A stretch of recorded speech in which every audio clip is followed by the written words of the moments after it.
Aku hari ini diculik sama Ruang Berkembang. Aku nggak tahu di sini disuruh ngapain. Diculik, disuruh bawa gitar. Jadi aku bingung antara ini harus ngobrol atau harus bermusik. Jadi mungkin enaknya aku pasrahkan ke kalian aja lah. Apa yang kalian perlu dari aku? Karena aku terus terang aku perlu sama kalian. Yang aku perlukan adalah pemikiran-pemikiran baru kalian. Karena mungkin di situ aku bisa belajar juga dari kalian. Dan kalian juga mungkin bisa belajar sedikit dari aku. Bukan musik? Oke. Sebelumnya mungkin aku harus kenalin diri dulu. Namaku Momo. Pekerjaan. Itu nama kalau di lapangan. Aku pengangguran, tapi kebetulan banyak kegiatan. Kegiatanku adalah aku pengajar di sekolah audio engineering di Yogyakarta. Terus aku juga kebetulan produser musik, scorer buat film, iklan dan lain-lain. Terus yang dituliskan Ruang Berkembang adalah aku seorang pengembara katanya. Terus yang terakhir kegiatanku yang paling hina adalah aku anak band. Yang paling hinanya kebetulan anak band. Gitar udah ya?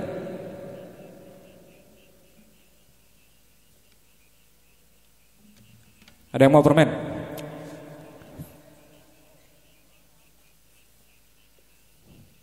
Jadi karena kebetulan aku masih radang tenggorokan. Jadi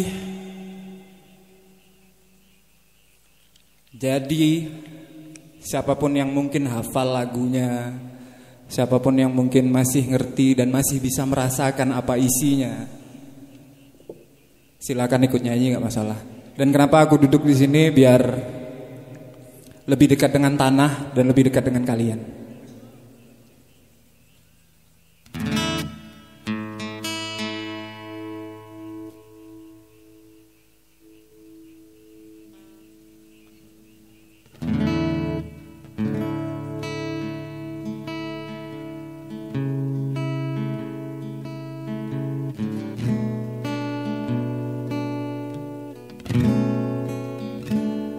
Ada yang tahu gak?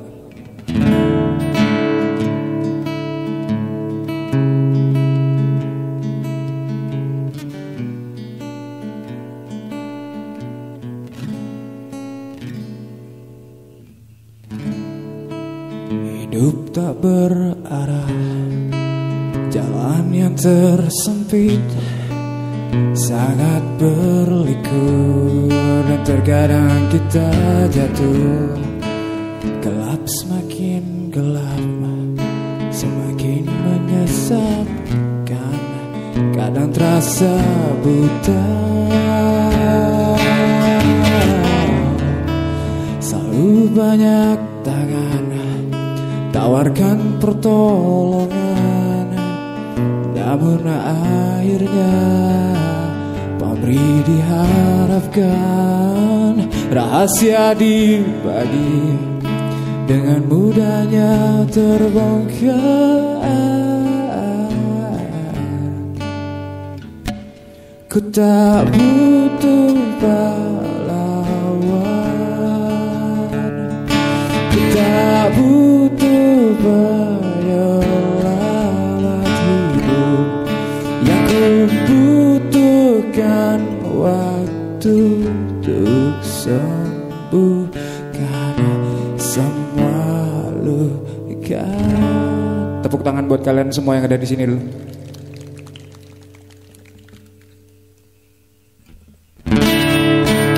Dan semakin sulit temukan orang baik, kemana mereka? Apakah telah musnah? Bertahan sendiri hanya satu pilihan.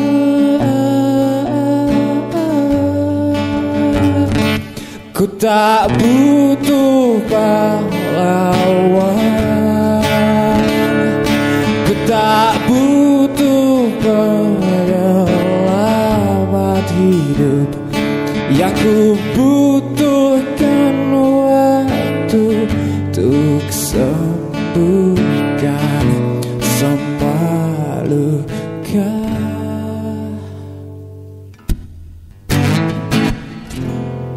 Tak ada penolong, tak ada penyelamat, kitalah pahlawan bagi diri kita.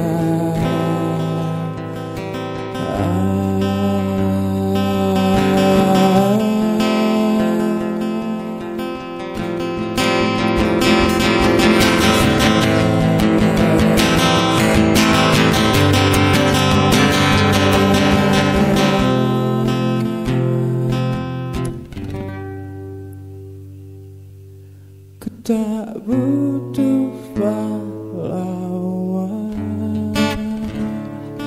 ku tak butuh penyelamat hidup, yang ku butuhkan waktu untuk sembuhkan semua luka. Ku tak butuh pahlawan, ku tak butuh penyelamat hidup, yang ku butuhkan waktu untuk sembuhkan semua luka.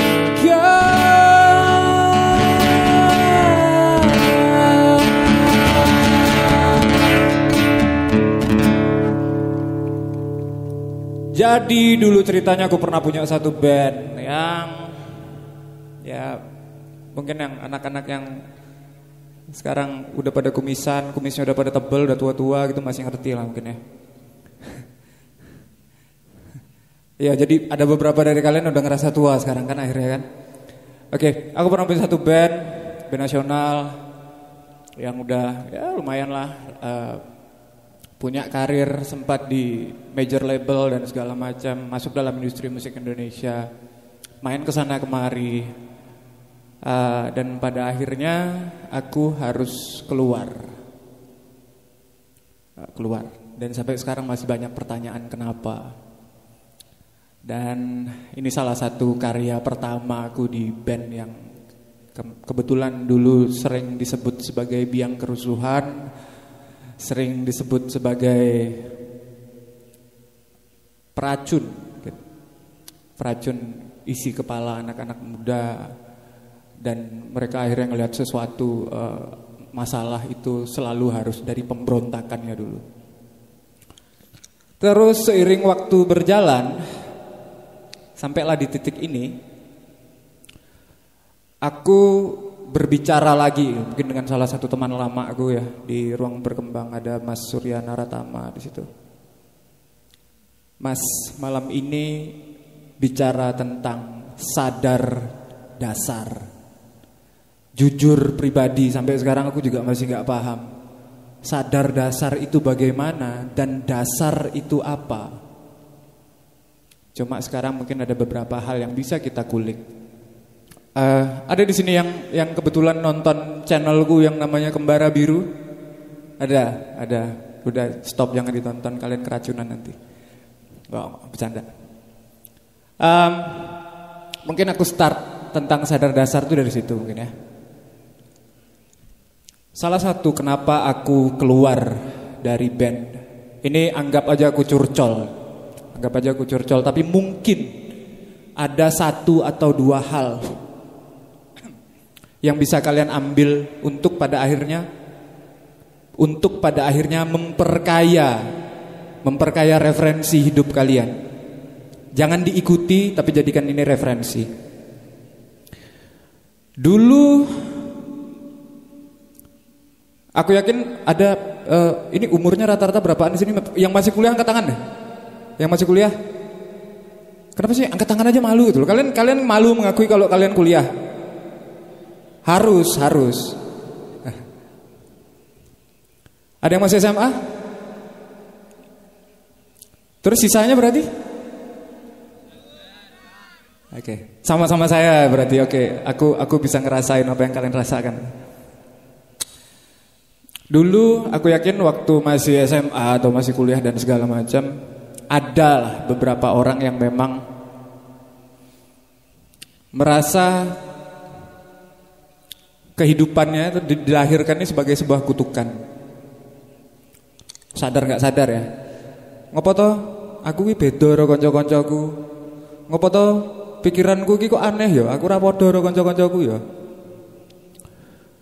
Jadi kebetulan aku terlahir di kasta seperti itu istilahnya. Kasta orang-orang terbuang yang masuk ke sini tapi nggak nyambung, masuk ke situ tapi nggak nyambung. Dan setelah aku mencoba menemukan sebabnya kenapa, ya sebabnya karena memang aku selalu menolak untuk dibuat seragam. Padahal waktu SD pun aku selalu mempertanyakan kenapa semua orang harus pakai celana merah dan baju putih. Kenapa sepatu harus hitam? Kenapa kaos kaki harus putih? Kenapa rambut nggak boleh panjang? Hal-hal seperti itu gitu. Setelah aku cari jawabannya itu nggak akan pernah bisa memuaskan aku. Karena pada akhirnya jawabannya adalah masyarakat ingin melihat semua anak itu sama. Jadi mengaturnya gampang. Karena apapun yang seragam itu kalau menurutku gambaranku kayak ternak. Seragam itu gampang diatur. Ketidakseragaman itu menimbulkan banyak pertanyaan. Dan pertanyaan itu berbahaya untuk siapapun yang punya niat menguasai. Jadi dari situ aku tumbuh nulis lirik. Karena kebetulan entah kenapa dari dulu aku selalu tertarik dengan hal yang namanya menulis, literasi dan segala macam. Nulis lirik yang kebetulan nyantol sama beberapa bagian dari kalian lah di banyak kota. Aku di Ungaran main pernah berapa kali Sur ya? Aku lupa ya. Ada berapa kali di Ungaran, di SMA 1 situ pernah, terus di mana lagi gitu pernah. Semarang sering, di Jogja sering, komunitas anak-anak waktu itu udah cukup besar. Dan ternyata banyak yang menjadikan lirikku itu bukan saja sebagai suatu referensi hidup, tapi kadang-kadang dikultuskan. Jadi sesuatu yang ini loh kehidupanku tuh kayak gini gitu. Karena kebetulan yang namanya pemberontakan pada waktu itu, umurku yang saat itu selalu identik dengan yang namanya marah. Akhirnya aku menciptakan generasi-generasi marah lainnya. Cuman aku selalu punya pandangan. Dan belakangan pandanganku banyak berubah. Aku selalu mengibaratkan hidup itu sebagai bergerak. Karena kalau kita tidak bergerak ya apa artinya gitu loh. Hidup itu aku terjemahkan sebagai bergerak. Pikiranku berubah, ada yang namanya pendewasaan, ada yang namanya pencapaian baru dan segala macam. Dan akhirnya ada satu hal yang aku sadari, semakin lama dunia yang kita hidupin ini semakin marah. Kita bisa lihat di internet sekarang, itu paling gampang. Banyak akun-akun yang followernya 0, kerjaannya maki-maki. Terus banyak hal yang aku pikir ya sebenarnya nggak perlu dikomentarin, harus dikomentarin. Karena marah itu jadi candu ya. Nah di situ akhirnya aku berhenti. Kenapa? Karena aku nggak mau jadi agen tukang sebar marah-marah lagi gitu. Karena ada lebih banyak cara untuk memberikan referensi, untuk memberikan inspirasi ke orang lain, bukan dengan marah. Dan akhirnya aku keluar dari zona nyamanku, keluar dari gaji yang lumayan gitu. Sekarang kan kita ngomong semua serba gaji ya. Enak, yang paling enaknya di situ ya. Abang bokek, abang ditendang istilahnya. Ya iya loh. Cewek kalau lagi bokek-bokeknya masih tetap ada yang sayang kan? Iya enggak? Iya enggak? Iya loh. Ada aku nyebutnya kalau misal pakai bahasa kampung tuh unconditional love istilahnya. Ya, cinta yang nggak mengenal ada pamrih dan segala macam. Yang dapat itu siapa? Yang dapat itu anak-anak, ya, anak kecil, perempuan, terutama anak kecil dan perempuan. Gitu. Dalam kondisi apapun mereka tetap bakal dicintai. Gitu. Tapi laki-laki yang bokek, mati bae, orang, bener loh, sadar loh. Dan sempat punya ketakutan seperti itu, tapi akhirnya enggak. Hidup itu selalu bergulir gitu loh. Selama kita berpikir, pasti akan ada ide, pasti akan ada inspirasi baru. Akhirnya aku menemukan cara-cara baru, mulai satu project baru, mulai bikin yang salah satu lagi yang orang bilang ini channel kurang kerjaan yang namanya Kembara Biru itu gitu. Karena kebetulan masih bersinggungan dengan daerah sekitar sini. Aku di Kembara Biru terakhir kemarin aku jalan sendiri selama 12 hari 3 gunung untuk nyari jawaban hidup di sana. Ada banyak hal yang aku temuin, orang-orang, kejadian-kejadian lucu, kejadian-kejadian aneh. Dan ternyata hal-hal seperti itu bisa jadi konsumsi banyak orang. Orang-orang butuh. Mereka yang tidak berani untuk menyendiri masuk ke dalam hutan butuh untuk merasakan itu juga gitu. Dan dari situ mereka dapat inspirasi, dapat sesuatu dari situ. Dan akhirnya yang aku temukan adalah satu kata yang namanya tugas. Di sini kita masuk ke sadar dasar. Tugas. Aku pernah dengar, sekarang kan panutannya orang-orang kan semua YouTuber ya. YouTuber, selebgram dan lain-lain. Ada banyak caption-caption yang luar biasa, lebih sarap dari Mario Teguh lagi gitu loh. Tapi fotonya yang gambar pakai baju yang setengah gini terus rambutnya terurai gitu dan segala macam. Itu biasanya jadi, oh nih aku pernah dengar caption keren nih dari YouTuber ini nih dan segala macam. Tugas tadi yang aku bilang bahwa yang ada yang pernah bilang jati diri itu tidak perlu dicari. Jati diri itu dibentuk. Kita ingin apa ya kita akan jadi itu katanya. Tapi sadar tidak sadar. Itu salah satu produk budaya dari dari pop kultur yang paling kita semua mengerti gitu. Salah satunya Amerika. Bahwa ada yang namanya mereka sebut sebagai kebebasan untuk menjadi apapun. Ada yang bilang kayak gitu ya. Kamu itu nggak perlu nyari jati dirimu. Yang perlu itu adalah kamu menciptakan jati dirimu nanti jadi seperti apa. Tapi kalau kita bedah lebih dalam lagi ya, aku bisa lihat di sini loh, wajah kalian ini tidak seragam. Kalau seragam serem banget sekarang. Semuanya mukanya rata gitu. Mungkin aku udah lari dari tadi. Wajah kalian tidak seragam. Kalau misal kalian lihat tangan kalian sendiri ya, ada yang jari-jarinya kecil lebih panjang, ada jari-jarinya lebih besar, ada yang kupingnya lebih besar, ada yang matanya lebih besar, ada yang rahangnya lebih besar, ada yang tulangnya lebih lebar.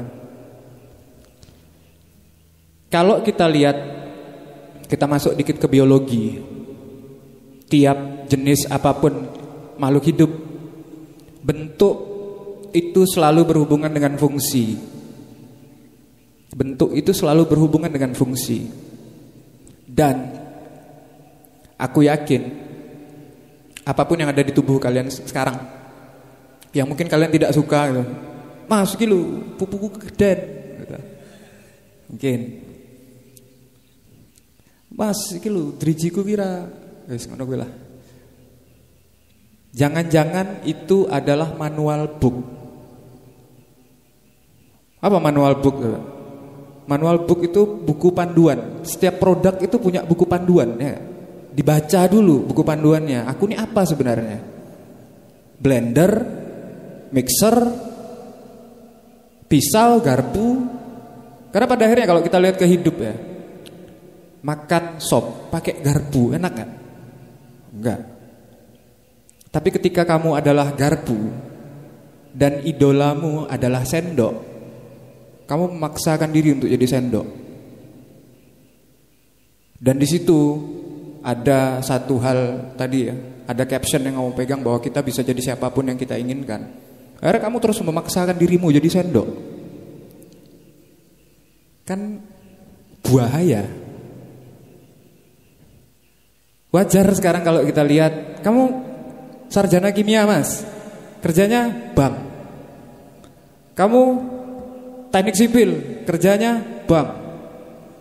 kamu perbankan, akuntansi.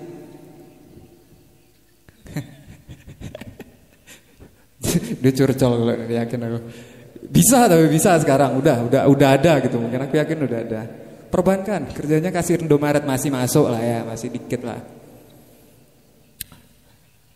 Dan akhirnya kita nggak pernah tahu, karena dasar yang aku ambil sekarang, dasar itu adalah, dasar itu bukan sesuatu yang disampaikan oleh lingkungan, orang tua, sekolah dan segala macam. Dasar itu aku yakin adanya di kita sendiri yang ngerti. Cuma sayangnya selama ini di depan mata kita ini banyak kain. Ada kain yang tulisannya MU, ada kain yang tulisannya Chelsea, ada kain yang tulisannya AC Milan gitu. Ada kain yang tulisannya partai politik A, ada kain yang tulisannya calon presiden B. Semuanya nutup mata kalian gitu. Dan kalian gak bisa ngelihat sebenarnya sejatinya ini ada apa sih. Kalau aku pikir ya, pencarian itu penting. Sebelum kalian sibuk mengenal dunia kalian ini, sebelum kalian sibuk mengenal kelompok kalian, sebelum kalian sibuk mengenal kehidupan sejatinya itu seperti apa, alangkah lebih baiknya kalau kalian mengenal diri kalian sendiri dulu gitu. Kalian baca dulu buku panduan kalian masing-masing. Karena kalau aku pikir sekarang, efeknya sudah sangat jelas. Banyak orang yang berusaha, terobsesi untuk jadi orang lain. Ya, ada YouTuber yang biasanya pakai ikat kepala yang rambutnya biru, kuning, merah, hitam dan segala macam itu. Terus ya, siapa namanya siapa? Nggak usah nyebut merek sih, jangan, nggak boleh menghina. Dia ngomong siap gitu, semuanya ngomong siap gitu, semuanya akhirnya kalian tidak punya jargon kalian sendiri gitu. Kalian tidak punya perkataan yang kalian sampaikan sendiri. Pemikiran kalian berdasarkan atas pemikiran orang lain, bukan kalian sendiri. Mungkin ya menurut aku salah satu yang harus aku sedikit bahas di sadar dasar itu mungkin itu gitu. Mungkin salah satunya adalah bahwa manusia itu butuh mengerti dirinya sendiri dulu sebelum nantinya mereka bisa menemukan sesuatu. Sebelumnya nantinya mereka bisa akhirnya menciptakan sesuatu. Karena kita sekarang ini sudah terlalu banyak pengekor, terlalu banyak, kalau bahasa kampungnya copycat ya, copycat itu tukang tiru dan segala macam. Jadi wajar kalau sekarang gitu, ngapa sih Indonesia nih gak maju-maju pemikirannya? Jangan-jangan karena memang dari dulu kita diajarkan untuk tidak mengenal diri sendiri. Karena kita sudah terlalu seragam. Sekolah harus seragam, sistem hidup sudah jelas, lahir, sekolah, kuliah, kerja, kawin, mati. Dan akhirnya tidak ada banyak orang-orang yang bisa menemukan sesuatu. Padahal kalau aku pikir gini aja lah. Di Indonesia ini kalau memang kita mau nyari, kalau memang kita mau nyari bakat-bakat, potensi-potensi yang tidak ditemukan di tempat lain itu banyak gitu loh. Dan belum lagi kalau kita mulai masuk ke ranah masuk lagi, iya ya, aku ini siapa, leluhurku kayak apa, itu udah lebih jauh lagi tuh. Tapi untuk mempertanyakan aja, aku ini punya pemikiran sendiri atau tidak aja ternyata semakin banyak sekarang orang yang susah. Kenapa? Karena tadi terlalu banyak kain di depan, terlalu banyak spanduk di depan mata. Dan setiap hari kalian hidup lewat telepon genggam kalian. Ada sekarang di sini yang masih pakai Nokia 3310? Masih ada? Kalau ada tak peluk sekarang, serius. Berarti kamu selamat dari pengaruh dunia berarti. Kita setiap hari makan itu gitu loh. Salah mau mas makan itu? Enggak. Salah benar itu enggak ada kalau menurutku. Yang ada itu tepat dan tidak tepat. Tapi mungkin kalau menurut pemikiranku, Ketika kalian ngambil semua itu mentah-mentah, tidak tepat. Kenapa? Karena kalian membohongi hakikat diri kalian sendiri sebagai manusia kalau menurutku. Apa salah satunya? Menurutku salah satunya adalah kebebasan untuk berpikir. Dan di situ kalian tiap hari bahwa produk yang bagus itu Supreme, ya, produk yang bagus itu AHA. Padahal kalian bisa pilih bebas apa aja gitu loh. Oh berarti harus ikut ini ya mas, leluhur harus pakai jarik, pakai belangkon. Ya untuk mengenal nggak apa-apa. Tapi kalau kalian memilih untuk pakai flanel, kalau kalian suka nggak masalah. Kalau misal di sini kalian mau pakai koteka, mungkin aku juga nggak masalah, mungkin agak tutup mata gitu, mungkin karena telurnya kemana-mana gitu kan. Aku nggak masalah gitu. Tapi kalau memang kalian suka pakai itu silakan gunakan. Kalau kalian tidak merasa itu mengganggu orang-orang lain, aku pikir nggak ada masalah. Karena aku yakin itu tidak menyakiti orang lain gitu loh. Mungkin adalah beberapa, kalau misal laki-laki adalah beberapa perempuan, ih apa tuh? Itu ndok puyuh, ndok gemak. Misal ya, ini kan karena udah malam ya, obrolan kita udah malam ini agak nyerempet-nyerempet dikit nggak masalah. Jadi untuk awal mungkin itu dulu. Habis ini kayaknya lebih asik kalau kita ngobrol ya. Kayaknya lebih asik kalau tanya jawab deh kayaknya. Karena aku tadi dengar banyak pertanyaan. Sebenarnya aku malas nyanyi, lagi malas karena memang lagi radang. Jadi nantilah kalau memang ada mas aku pengen denger ini, oke.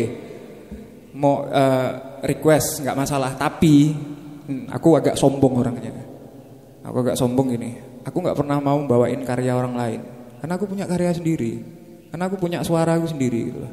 Jadi misal ada salah satu dari kalian yang ngerti lagu apa gitu, mungkin aku bisa bawain asal nggak teriak-teriak karena ini masih sakit banget. Jadi kita masuk ke pertanyaan deh, karena tadi banyak banget aku lihat pertanyaan yang sebenarnya keren dan aku agak gregetan. Aku tadi duduk di atas itu tuh di atas benteng itu di atas, gregetan. Ini aku pengen jawab jadinya gitu. Siapa tahu ada pertanyaan-pertanyaan mengenai apapun gitu yang bisa aku jawab, silakan ditanyakan. Mungkin Mbak MC. Oh iya, silakan. Tes. Oh iya, silakan yang mau tanya jawab sama Mas. Biar saya samperin, wis. Saya samperin. Kapan lagi disamperin cewek? Dada ke saya atau tangan sih sebenarnya. Mungkin ada yang mau tanya? Tanya. Oh iya, gimana sini dong, Mas? Sini, Maaf, sini. Soalnya. Sini Mas. Mas apa Mbak itu? Loh tau gue meneh. Ini cewek tuh. Monggo Mas. Ngomong. Nama saya Hale. Malam. Ya, dari Wonosobo. Sebenarnya bukan pertanyaan dari saya. Sempat ada teman yang bertanya pada saya, menurut Mas Momo itu kehilangan diri sendiri itu seperti apa, Mas? Gitu. Misalkan sudah pernah kehilangan sendiri-sendiri, itu yang kayak gimana? Begitu. Oke. Iya. Ada lagi? Dua langsung deh. Jadi aku belum terlalu pikun untuk ngingat pertanyaan lah kayaknya. Masih. Oke. Oh ya, sama minta izin, saya mau ngasih sesuatu buat Mas Momo. Oh ya silakan. Sebentar ya. Dengan senang hati. Satu lagi teman-teman yang mau bertanya. Siapa lagi? Rada enggak kelihatan sih sebenarnya. Dari tadi ada cewek nggak sih yang nanya? Ada sih tadi aku dengar satu cewek yang nanya. Ayo. Gak masalah sih. Mungkin lebih beda, jadi beda perspektif gitu. Nah, pertanyaan sama cowok sama cewek itu biasanya beda. Kalau cowok biasanya datang mereka langsung cenderung, Mas pertanyaanku ini gitu, to the point. Kalau cewek biasanya dia curcol dulu 1, 2, 3, 4, 5, 6, 7 baru nanya. Ada lagi? Ada lagi? Oh langsung iya. deh. Sini Masnya. Oh, nggak pakai sendal. Oke, terima kasih. Oh, aku ngerti ini langsung apa. Oke, aku ngerti ini apa.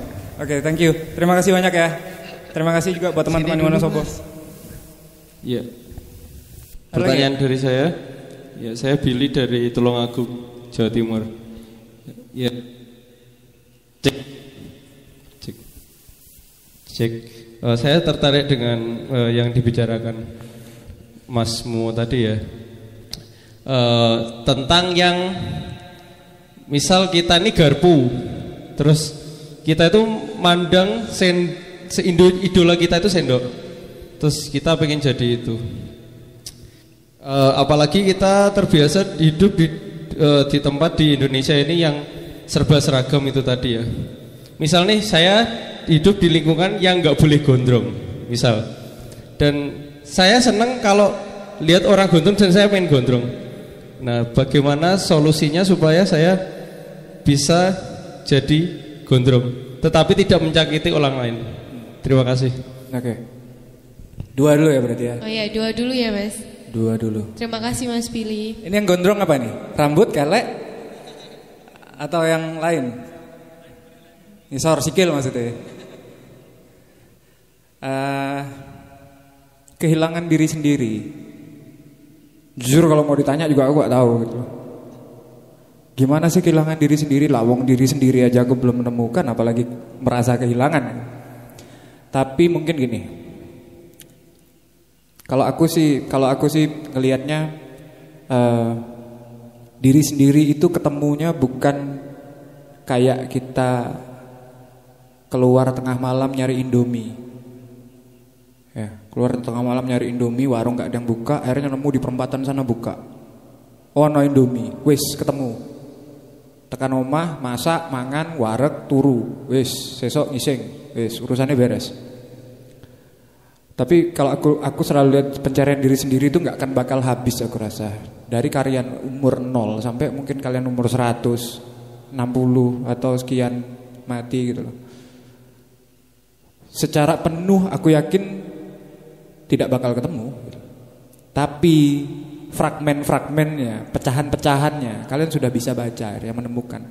Sesusah itu Mas. Sepertinya sesusah itu. Tapi sesuatu yang susah bukan berarti mustahil dilakukan. Atau mungkin ada orang-orang spesial tertentu yang memang akhirnya dia menemukan keseluruhannya secara utuh menemukan. Mungkin ada, aku juga gak tahu. Cuma aku selalu lihat gini. Ketika sampai di umur 25, berarti kalian tahu sekarang umurku berapa kan? Sekitar berapa gitu. Waktu aku sampai di titik umur 25, aku merasa menemukan, oh ini aku. Aku ini adalah seorang, ada yang sampai nyebut gitu, disebut mumu penyair kegelapan, sangar loh, serba sangar, serba marah, serba semua kata-katanya harus lugas, tegas dan segala macam. Aku menemukan akhirnya, oh ini mungkin aku, memang aku ini jati diriku gitu loh. Tapi dalam kehidupan orang itu, aku nggak yakin kalian hanya punya satu karakter, ada banyak karakter di situ. Dan ketika karakter-karakter tersebut dijadikan satu, mungkin itu yang namanya aku akhirnya.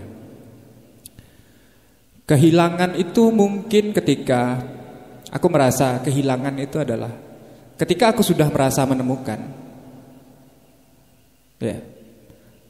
Ada tesisnya di situ dan tiba-tiba ada antitesisnya. Kok lama-lama aku nggak ngerasa nyaman ya? Lama-lama padahal aku misal di stage, di rekaman dan segala macam semuanya serba gahar, tapi sehari-hari ternyata aku ngobrol sama orang nggak pernah miso-miso, nggak pernah atos, dan ya biasa aja. Ini jangan-jangan ada yang belum tepat. Di situ mungkin aku ketemu, mungkin aku kehilangan lagi nih, kehilangan siapa nih? Kehilangan yang mana nih? Ini fragmen yang tepat atau tidak? Sekali lagi bukan benar dan salah, tapi tepat dan tidak tepat. Dan obatnya apa? Ya obat setiap pertanyaan tuh simpel. Obat setiap pertanyaan tuh jawaban. Selama kalian sampai sekarang kehidupan kalian masih ada pertanyaan. Kalau pengen tahu obatnya, pertanyaan tuh bikin gatel otak kalian. Aduh ini gimana sih, ini gimana sih? Jawabannya simpel. Jawabannya cuma pertanyaan. Jawabannya bukan curhat di Twitter, bukan foto nangis di Instagram terus caption aku sedih dan segala macam. Jawabannya nggak di situ, aku yakin. Itu cuma kalian jiwa kekanak-kanakan kalian minta perhatian dari orang lain gitu, minta kenyamanan gitu. Padahal kenyamanan nggak pernah, jarang kenyamanan itu bisa menyelesaikan menjadi solusi dari satu masalah. Kehilangan diri itu malah penting kalau menurutku. Berarti di situ kalian akan nemu satu hal lagi, nemu bahwa ada hal lain yang bisa dicari. Dan biasanya sih setelah jawaban itu ketemu, oh ini tuh ternyata. Akhirnya kalian bisa punya satu dunia baru ya.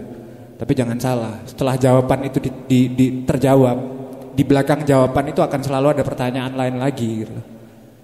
Jadi yang orang bilang hidup mapan, cukup, itu aku yakin gak ada. Pertanyaan itu kan selalu ada. Aku yakin orang-orang besar dimanapun di muka bumi ini lahir dari pertanyaan, karena mereka gak berhenti.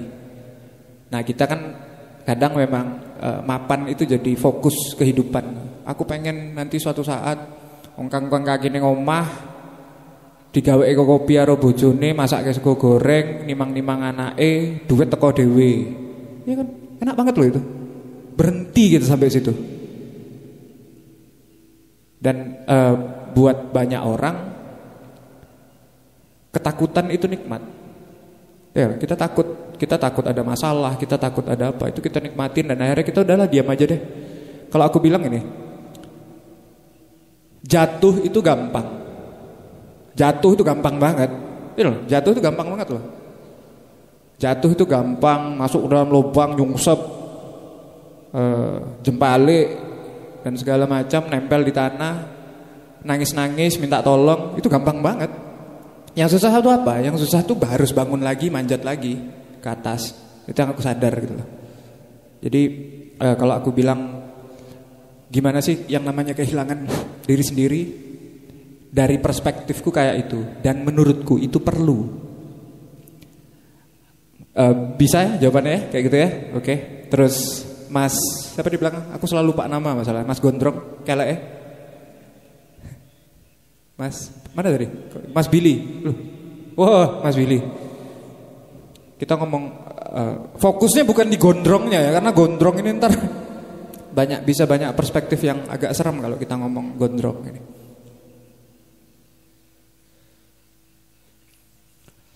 Kepengen gondrong jadi kepengen. Kepengen itu berbeda dengan butuh. Butuh gondrong. Kamu butuh gondrong kira-kira? Nah itu pertanyaannya. Aku kepengen mangan, aku karo butuh mangan guys beda urusan orangku. Kepengen itu bisa jadi butuh. Butuh belum tentu kepengen. Kepengen itu bisa jadi butuh, tapi butuh itu belum tentu kepengen. Terus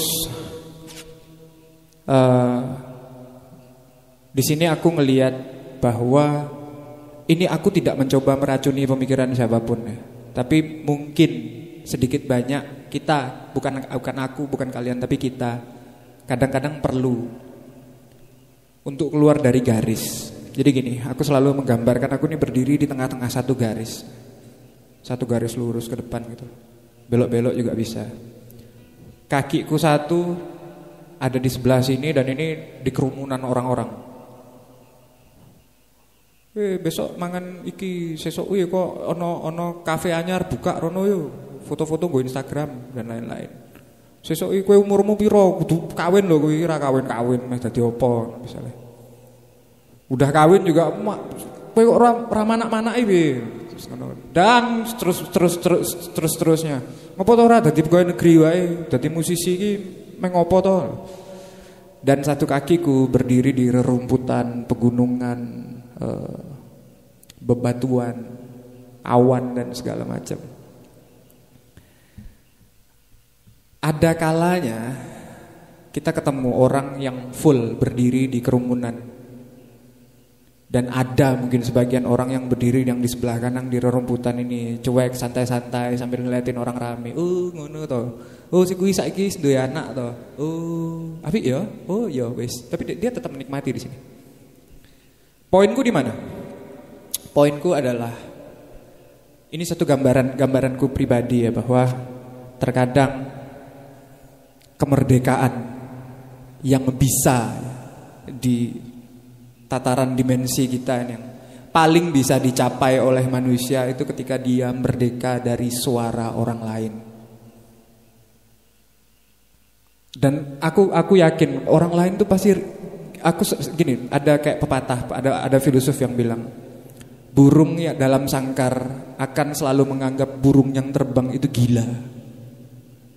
Orang-orang yang ketakutan akan menganggap pemberani itu gila. Orang-orang yang terpenjara akan menganggap orang yang bisa bebas kemana-mana itu gila. Itu yang jadi penghakiman di masyarakat kita sekarang. Apakah dengan kita membebaskan diri untuk melakukan sesuatu yang tidak menyakiti secara fisik itu berarti menyakitkan? Menurutku mungkin tidak. Kenapa? Karena kita tidak bersinggungan langsung. Apalagi kalau kita punya argumentasi, kita bisa menjelaskan. Misal, aku sering ditanyain, kenapa pakai anting-anting? Itu kan haram misalnya. Karena menyerupai perempuan, misalnya kan kayak gitu kan yang kita ketahui ya. Padahal kalau mau kita tarik sejarahnya, anting-anting ini pertama kali yang make bukan perempuan. Anting-anting itu dipakai oleh bangsa-bangsa Afrika kuno untuk melambangkan kedewasaan. Anting-anting ini dipakai oleh orang-orang pelaut-pelaut Mesopotamia. Itu lebih parah lagi, mereka untuk alat keseimbangan, makanya dua dengan berat yang sama gitu misalnya. Ini kan salah satu bentuk ekspresi sebenarnya. Gondrong itu juga salah satu bentuk ekspresi. Gondrong itu apakah akan menyakiti orang lain? Mungkin iya, mungkin tidak. Kalau kalian jalan di rame-rame, kipaskan rambut kalian kena mata orang, itu mungkin itu akan menyakiti orang lain secara fisik. Nah kalau itu aku juga bilang, kalau Mas kata gue butuh konsultasi psikologis, mungkin ya. Tapi ini kan tidak. Tapi ternyata ada orang-orang dengan satu pola pikir tertentu yang mengatakan, karena aku pernah lihat ibunya temenku, terus ngelihat cucunya main di hujan-hujan gitu. Perasa dan-udanan koyo wong ora berpendidikan wae gitu. Apa coba hubungannya? Korelasinya di mana coba? Karena memang itu ada gitu loh. Jadi mengekspresikan sesuatu, terus yang jadi permasalahan gini. Ketika ada orang lain, kita mengekspresikan sesuatu ya. Terus ada orang lain yang memberikan mungkin kritik ya yang paling gampang, atau mungkin kadang perintah, atau bahkan mungkin kadang apa ya istilahnya suatu paksaan ya. Kadang kita bisa tersinggung gitu. Yang menjadi nggak enak itu kan karena ketersinggungan kita sebenarnya. Kalaupun kita bisa memberikan argumentasi, ini loh tujuanku. Aku yakin apa ya? Setiap orang itu bisa dibeli kalau menurutku. Ini bukan dengan uang ya. Setiap orang itu bisa dibeli dengan argumentasi tertentu. Akhirnya bisa berdamai dengan argumentasi tertentu gitu loh. Jadi kalau menurutku, bagaimana caranya? Ya pertama kamu harus tahu dulu pengen atau butuh. Pengen itu cuma gara-gara kamu lihat di majalah populer gitu misalnya, mbaknya rambutnya panjang-panjang, seketika aku pengen gondrong mas. Oh, serem ya jadinya tapi ya agak-agak biaya gitu. Pengen.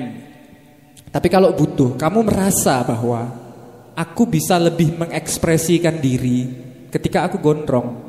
Ketika aku gondrong, aku merasa bisa menciptakan sebuah karya, bisa melakukan sesuatu yang lebih hidupku terasa lebih bebas, aku merasa lebih bahagia. Kenapa tidak? Dan orang lain tidak perlu disakiti, kecuali tadi kamu kibas-kibasin ke mata orang gitu segala macam. Atau kalau misal yang tua-tua ini ngerti, kalau mungkin kebetulan kamu adalah megaloman gitu, yang rambutnya berapi gitu kan, itu udah beda-beda hal ya. Tapi di sini kan ada kebebasan untuk berekspresi gitu. Karena memang habis ini aku coba bakal ngomongin bab ekspresi ini tadi. Kira-kira begitu ya. Dari sini kita sambungkan ke ekspresi. Masih di bagian sadar dasar nih tadi.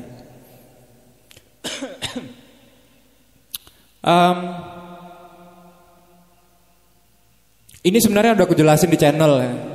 Cuma di sini bakal bisa lebih panjang lebar lagi. Di channel tuh aku cuma bisa dikit gitu loh.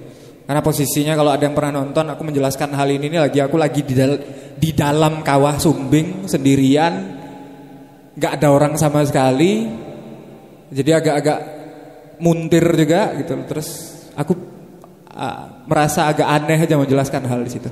Tapi di sini mungkin bisa lebih jelas. Ada yang nggak lulus SD? Ini bukan hinaan loh, ini serius. Ada yang nggak lulus SD? Kalau nggak ada sih nggak masalah berarti. Karena ini adanya di pelajaran SMP. Ya.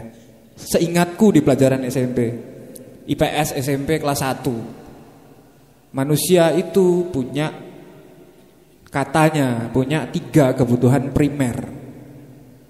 Apa? 3 kebutuhan primer, sekunder, tersier. Sandang, pangan, selfie. Sandang, pangan, selfie. Oh iya kui. Sandang, pangan, papan. Oke, sekarang ini kita bedah. Sandang. Pangan dulu lah yang paling gampang ya, pangan semua orang. Pangan. Kucing makan? Makan. Sandang. Monyet punya bulu? Punya, untuk melindungi mereka dari elemen-elemen cuaca dan segala macam. Papan, tikus punya sarang? Punya. Kalau ternyata manusia batasnya hanya makan, berbaju dan punya rumah, aku yakin itu hidupnya kayak zombie. Karena aku pikir gini, karena ada beberapa penelitian yang bilang bahwa kebutuhan itu bersinggungan langsung dengan yang namanya intelijensia. Hewan yang paling pintar apa? Coro, Mas. Oh iya lho, coro ini pintar lho. Kowe nang ndi dek melu. Misal hewan yang paling pintar apa ya, Pak? Malah ono sing melu-melu coro iki. Simpanse. Sekarang ada simpanse yang bisa bikin page Instagram sendiri? Ada? Ono Mas koncoku lho. Ada? Sayangnya enggak ada. Ada simpanse yang bisa bikin mobil? Enggak ada. Batas antara intelijensia simpanse dan manusia ini jauh. Berarti ada kemungkinan kebutuhan manusia ini jauh untuk dia hidup. Kalian setiap hari hidup tanpa inspirasi, tanpa ada sesuatu yang masuk ke kepala kalian untuk memutar otak kalian, untuk akhirnya kalian bisa menghasilkan sesuatu yang baru. Ini susah sekali. Tapi ada gak yang hidup kayak gitu? Aku kemungkinan sekarang mungkin banyak gitu. Orang yang benar-benar hidupnya sandang pangan papan doang. Inspirasinya hilang. Terus ekspresi. Dari inspirasi ya ternyata kita butuh inspirasi banget. Inspirasi bisa dapat dari mana? Dari mana aja. Entah dari alam, entah itu dari media, entah itu dari musik, entah itu dari lukisan, film, apapun, video dan segala macam. Semua itu bisa kita cari, bisa kita gali dari manapun. Terus ekspresi. Aku sempat ketemu beberapa orang yang memang ketika ditanya, "Kamu mau makan apa?" Gak tahu. Sering ya. Lagi yang pacaran nih sering sih. Mau makan apa? Gak tahu. Ya.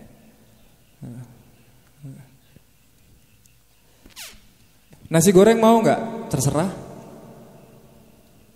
Misal itu contoh lucu-lucunya. Tapi ada banyak orang yang ternyata dia tidak bisa mengekspresikan apa yang ada di kepalanya. Untuk dia berbicara sesuatu, menyampaikan sesuatu ke orang lain itu sangat-sangat susah. Kenapa? Karena kita dari kecil kita sudah biasa dididik gitu. Misal ada orang tua kita nanya, "Kowe saka ngendi le?" "Saka iki lho, Mah." "Kowe ngopo rono?" "Iki." Oh, cah cilik jawab. Ditanya terus dijawab nggak boleh. Kita udah terbiasa banget dengan itu gitu loh. Dengan mungkin dengan apa ya? Aku anggap itu juga sebagai bulian ya. Cara orang tua membuli. Kita udah terbiasa, akhirnya mengekspresikan sesuatu itu bukan jadi hal yang mudah. Kita tidak biasa, apalagi cowok-cowok nih terutama. Cowok-cowok hujan-hujanan pakai payung diketawain temennya. "Weh, banci, lanang ya udan wae."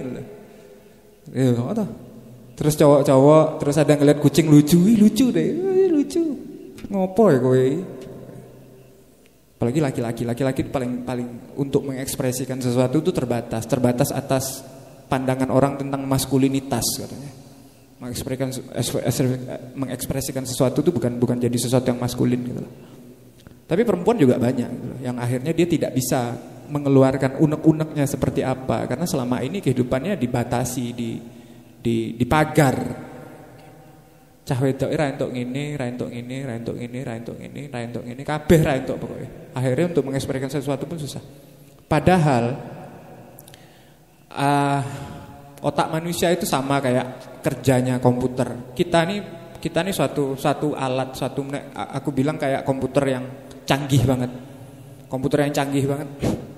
Punya mikrofon, punya kamera, punya prosesor, punya RAM dan segala macam. Ketika sebuah komputer itu bekerja, ada yang anak IT nggak di sini?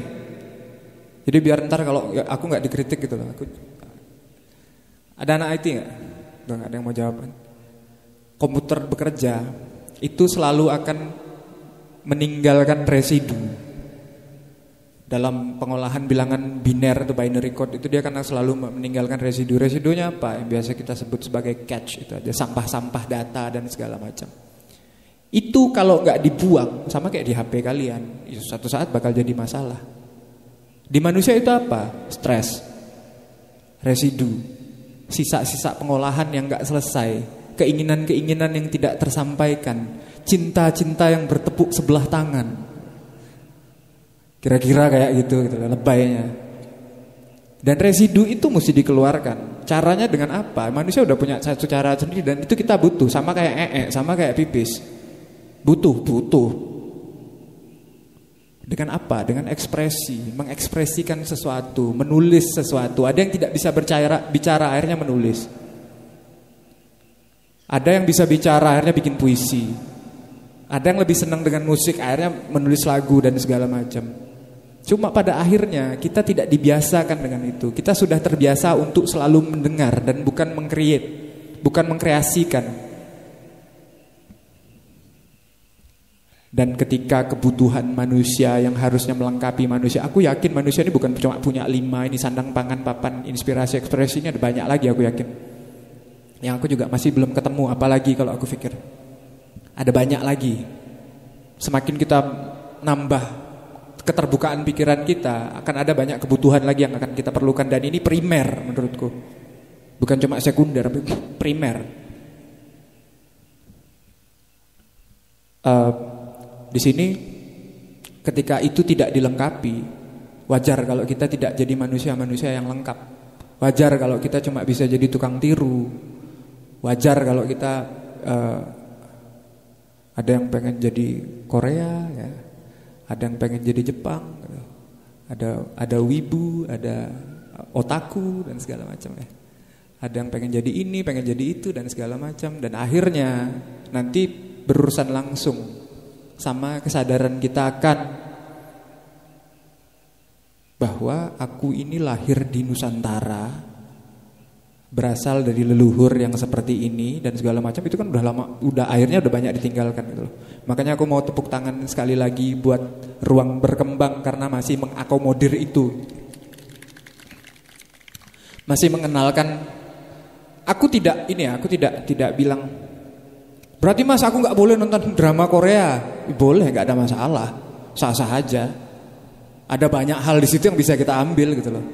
Ada siapa yang ngekek tadi kayaknya? Ada hal banyak yang bisa kita ambil. Entah itu inspirasi, entah itu mungkin evaluasi gitu loh, dan segala macam. Terus ada yang kalau kemana-mana, aku sering ketemu biasanya topinya begini, terus ngomongnya kalau ketemu kan, what's up maniga gitu misalnya kan. Masalah nggak ada masalah, itu akulturasi, itu sah-sah aja gitu loh. Kamu mengekspresikan dirimu dengan cara seperti itu. Tapi pertanyaannya adalah, kamu sadar nggak dasarmu dari mana? Kamu sadar nggak kamu itu siapa? Leluhurmu siapa?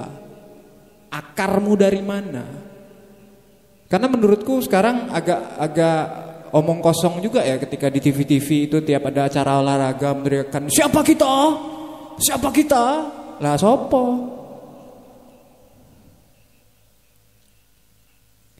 Jadi ada hal-hal lucu gitu lah, ada ambigu-ambigu di situ yang memang terkadang mesti kita pecahkan. Dan di sini menurutku dari tadi kita tahu dasar kita sebagai diri sendiri. Sekarang kita tahu dasar kita sebagai aku lahir di tanah ini. Yang ngasih makan aku setiap hari adalah tanah ini.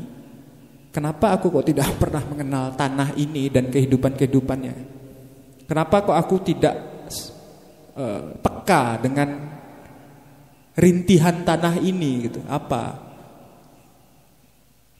Ya kita di sini misal ya, sekarang kan semuanya kan serba jargonnya kan, apalagi yang dibangun sekarang kan jargonnya pembangunan. Pembangunan. Padahal kita tahu bahwa Pulau Jawa ini adalah salah satu pulau dengan penduduk terpadat di dunia. Kalau semakin banyak bangunan di sini, besok kita ini mau bernapas dengan apa? Karena pohon sekitar-sekitaran kalian sudah nggak ada. Suatu saat kalian mau makan apa? Mungkin kalian nggak kena, kalian masih bakal sampai mati pun besok masih bisa ongkang-ongkang kaki, dapat pensiun dan segala macam. Mati, gitu udah beres selesai. Tapi anak-anak cucu kalian besok mesti difikirkan nggak? Aku yakin mesti. Karena kalian tidak sadar dasar tanah kalian ini apa dan segala macam. Dan akhirnya pembangunan yang katanya pembangunan ini penting. Membangun, orang lupa menanam. Ya. Padahal menanam ini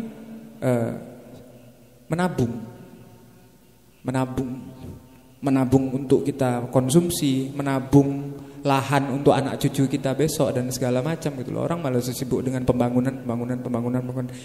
Kata yang paling benar, kata yang paling terbenar, pokoknya benar dari di atas benar itu adalah infrastruktur katanya. Semuanya serba harus berbau urusan infrastruktur untuk masyarakat, untuk ini dan segala macam. Karena kalian tidak paham tanah kalian ini apa? Tanah kita ini yang sebegitu kerennya gitu, yang katanya nanam pasak di situ langsung tumbuh dan segalanya, ya memang karena subur banget. Apalagi Jawa Tengah ini yang memang gugusan gunung di mana-mana, ini memang super subur gitu loh. Ya kalau itu kita tidak sadar tanah kita ini apa, ya wajar aja besok-besok kita tidak ikutan memelihara. Karena kita tidak sadar tanah ini apa gitu loh. Karena kita tidak sadar bahwa memang leluhur kita nih awalnya petani dan tidak perlu ada yang malu jadi petani kalau aku pikir. Karena sekarang semua orang rebutan gitu loh. Semua orang rebutan jadi YouTuber misalnya. Ya, semua orang kalau kemarin masih semua orang rebutan jadi pegawai bank, jadi pegawai negeri dan segala macam. Sekarang kan beda. Sekarang semua orang rebutan jadi YouTuber. Ini aku nyindir diriku sendiri juga loh.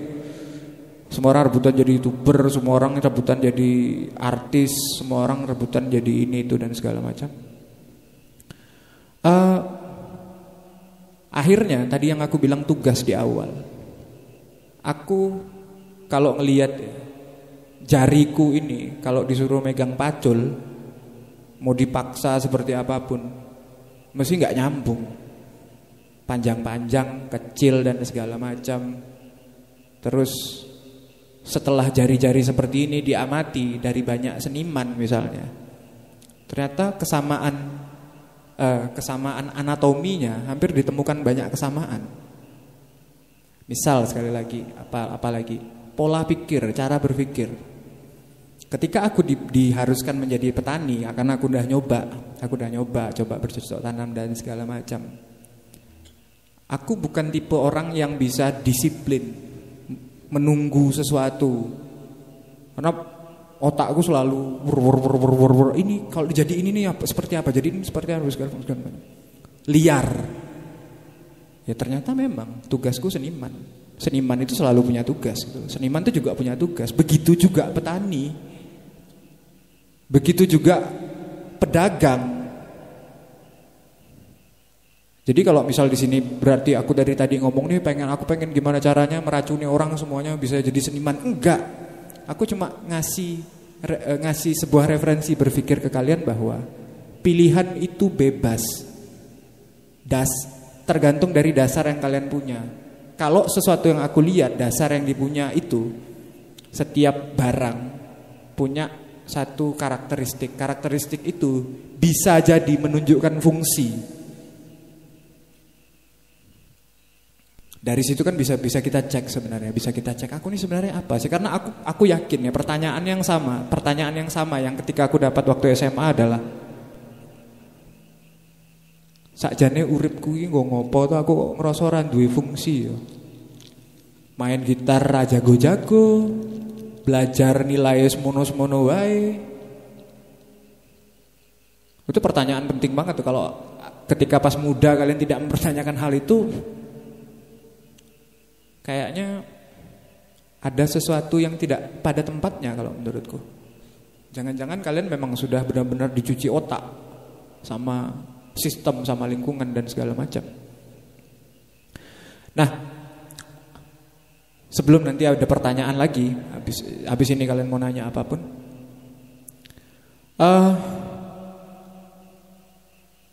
dari aku mengenal aku dan akhirnya mengenal asal usul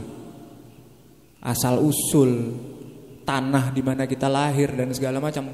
Walaupun terus terang kita mengenal tuh gak akan bisa 100% ya, tapi setidaknya kita udah nyicipin rasa tanah kita tuh kayak apa.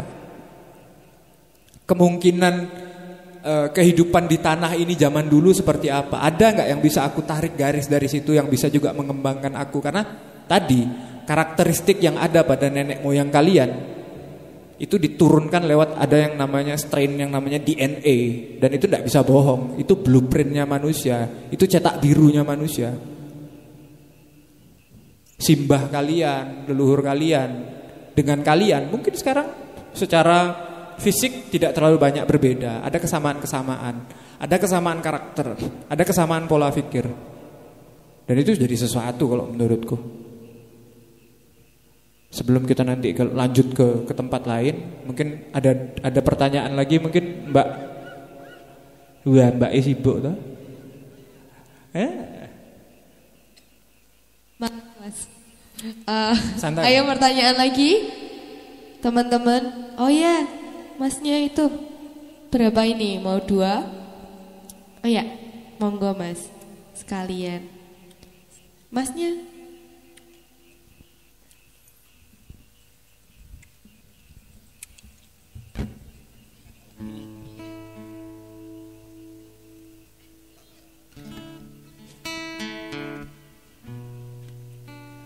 Selamat malam Mas, nama saya Malam. Sandi. Mengenai jati diri, menurut Mas Momo ini jati diri itu terbentuk dari kebiasaan seseorang yang sering dilakukan berulang-ulang atau dari passion seseorang tersebut. Oke. Terima Oke. kasih. Siap. Sandi, oke. Halo, Halo. Saya Lutfi, Mas. Pertanyaan, kan pencarian yang terus dilakukan, impian yang ingin terwujud atau karya-karya yang ingin diwujudkan sebelum mati itu mungkin ada apa, Mas? Maksudnya aku punya itu enggak gitu? Oke, siap. Ya, Oke, siap. 2 ini dulu ya, ini panjang. Udah Mas, ini 2 dulu aja. Yang pertama adalah dari kebiasaan, terus dari passion. Kalau aku bilang sih ya, yang namanya jati diri dasar, berarti ada, kalau misal ada yang kuliah di psikologi. Ada yang kuliah di psikologi? Ada yang kuliah di psikologi. Ada pernah dengar teori yang namanya fundamental behavior? Ya, ada fundamental behavior itu ada sesuatu yang waktu kita lahir itu sudah ada di program kita.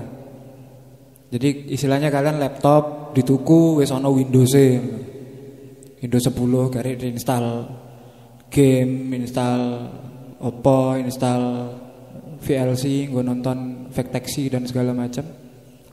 Sing guyu siji to mangan, sing guyu siji sing ngerti. Misalnya Kalian sudah ada satu dasar di situ. Yang kalau itu ditarik, dikeluarkan dari kalian entah dengan caranya apa, dengan cara cuci otak, dengan cara seperti sekarang yang lagi di luar, yang ada yang seneng ngikutin ini kan, kalau ngikutin apa konspirasi teori, ada yang namanya Project Blue Beam gitu ya, misalnya cuci otak dan segala macam. Dan ketika itu diambil dari kalian, karakter fundamental behavior itu diambil dari kalian, ya kalian udah bukan kalian lagi gitu. Akunya udah hilang. Nah, pertanyaannya tadi adalah apakah ini yang namanya jati diri itu terbentuk lewat kebiasaan, passion? Kalau menurut pandanganku sih, kebiasaan, passion dan segala macam ini bukan pembentuk, tapi cara kita untuk menemukan mana yang sesuai dengan kita. Awalnya aku terbiasa makan nasi goreng, tapi ternyata lama-lama bukan nasi goreng sebenarnya yang aku cari. Ternyata nasi Padang. Nasi Padang, tapi ternyata bukan nasi Padang yang aku cari. Ternyata batako. Misal. Kan sah-sah aja toh. Jadi itu tuh kayak bentuk pencarian. Dan akhirnya setelah dari kalian terbiasa dengan menemukan ini, menemukan itu, menemukan ini, menemukan itu, akhirnya kalian menemukan bahwa aku sebenarnya adalah tukang masak misalnya, yang aku bisa masak apapun, nasi goreng bisa, nasi Padang bisa, capcay batako bisa, dan lain-lain ya, sop gendeng dan segala macam mungkin. Akhirnya kalian menemukan sesuatu dari apa? Dari kebiasaan yang kalian lakukan. Cuma di sini ketika kita ngomong bahwa jati diri itu adalah berdasarkan atas kebiasaan ya. Nah, ini yang kadang-kadang mencari itu bergerak kayak hidup. Mencari itu bergerak. Mencari itu akan pasti mau nggak mau nabrak banyak tembok-tembok, batas-batas dan segala macam. Yang itu adalah sebuah laku yang cukup menakutkan sebenarnya. Akan banyak ada tentangan dari orang lain, akan ada banyak penghakiman dari orang lain dan apapun lah yang ada dalam situ. Ada kalanya orang akhirnya berhenti. Ya udah, aku ini aja lah. Ternyata aku senengnya nasi goreng. Padahal kapasitas kalian besok kalian bisa jadi koki yang keren banget. Udahlah, aku jadi penikmat nasi goreng. Terus habis itu tadi kayak kata teman kita itu kerja di Indomaret. Udah, akhirnya kapasitas kita tuh berhenti di situ karena kita ketakutan untuk melanjutkan pencarian dan segala macam. Begitu juga dengan passion. Passion itu mungkin awalnya karena kita dapat tadi ya, ada inspirasi tertentu, ada inspirasi, ada doktrinasi, ada dan apapun lah ya. Ngelihat ada di samping rumah ada mas-mas fitness kekar. Wah, aku pengen fitness. Ini passionku. Terus ngelihat ada yang jadi pembalap sepeda. Wow, ini passionku. Itu karena ada pengaruh dari luar. Tapi kalian tidak memperhatikan langsung ke kalian sendiri. Karena gini, ini aku bukan mau ngedropin mental kalian ya. Cuma kalian coba pahami lah. Karena aku ngajar di sekolah audio gitu dan segala macam. Aku ketemu banyak talent, dari yang bagus sampai yang kurang bagus istilahnya. Ada orang tertentu yang menggebu-gebu passionnya untuk menjadi seorang penyanyi. Apapun tujuannya, ada yang pengen ngetop, ada yang memang pengen mengekspresi sendiri dan segala macam. Tapi dia tunanada. Itu bukan cacat tunanada, karena kemungkinan fitur kalian bukan di situ gitu loh. Fitur yang kalian tuh bukan itu. Passion ini kadang sesuatu yang menipu juga sebenarnya. Cuma gara-gara kalian pengen jadi seperti apa, entah itu idola, entah itu mimpi dan segala macam, akhirnya kalian kejar, tapi kalian tidak sadar bahwa di aku ini ada sesuatu yang kemungkinan itu bukan fiturku. Tapi itu kan bisa dilatih, Mas. Bisa. Tapi kalian tidak akan pernah bisa maksimal. Akhirnya kapasitas sejati kalian yang kemungkinan tadi kalian harusnya bukan jadi penyanyi tapi jadi sesuatu yang lain, jadi dokter misalnya, tidak tersampaikan. Padahal kalau kalian jadi dokter, kalian bisa menyelamatkan ratusan ribu nyawa gitu misalnya. Ya, ini mungkin hal yang menurutku agak mungkin kita berani coba bedah ke diri sendiri. Aku ini apa sih sebenarnya? Aku ini siapa sih sebenarnya? Dan sekarang tadi ada ini sebenarnya topiknya agak-agak berbahaya sebenarnya. Agak-agak bisa salah tanggap dan segala macam. Sebelumnya tapi inilah. Tadi ada yang nanya sih dari Jakarta? Ada yang dari Jakarta tadi katanya? Loh, hilang ya anaknya? Udah pulang? Oh, udah pulang ke Jakarta langsung deh. Berarti langsung ke sini terus selesai langsung balik lagi. Keren. Sadar atau tidak sadar. Kemarin terakhir ini aku dapat ini dari, walaupun sekarang nih ada nih, sekarang lagi ada salah satu selebritis Indonesia, anak band juga yang lagi jadi sorotan dan segala macam. Dia barusan ini bahas hal ini gitu. Tapi aku udah coba bahas ini udah agak lama sebenarnya, tapi aku punya beda visi, beda pandangan tentang yang katanya awalnya tuh aku punya vlog, kebetulan aku punya vlog petualangan yang nggak jelas ya, nyerempet ke mitos, nyerempet ke gear petualangan, nyerempet ke banyak hal, ke kultur, ke budaya dan segala macam ya. Di situ aku menggunakan bahasa seperti yang aku gunakan sekarang. Bahasa yang menurut pandanganku dimengerti oleh orang dari Sabang sampai Merauke. Bahasa Indonesia. Ada yang komplain. Kritik bebas, kritik itu penting. Mereka komplain bahwa kenapa enggak ngevlog dengan bahasa sehari-hari aja gitu. Bahasa yang aku gunakan menurut dia terlalu formal. Terus aku tanya balik, bahasa sehari-hari itu kayak apa ya? Ya biasa kayak sehari-hari, pakai lu gue gitu. Ini ada nggak beres ini kayaknya nih. Setelah aku agak kepo kadang-kadang, jadi ku cek channel YouTube-nya dia, ada beberapa itu. Oh ternyata orangnya dari daerah Sumatera. Jauh banget ya Sumatera. Ada hal yang akhirnya menurutku mengkhawatirkan sekarang. Semakin kesini semakin mengkhawatirkan. Dan ini aku lihat sehari-hari. Aku gak tahu di Ungaran, tapi di Jogja ini aku lihat hampir setiap hari.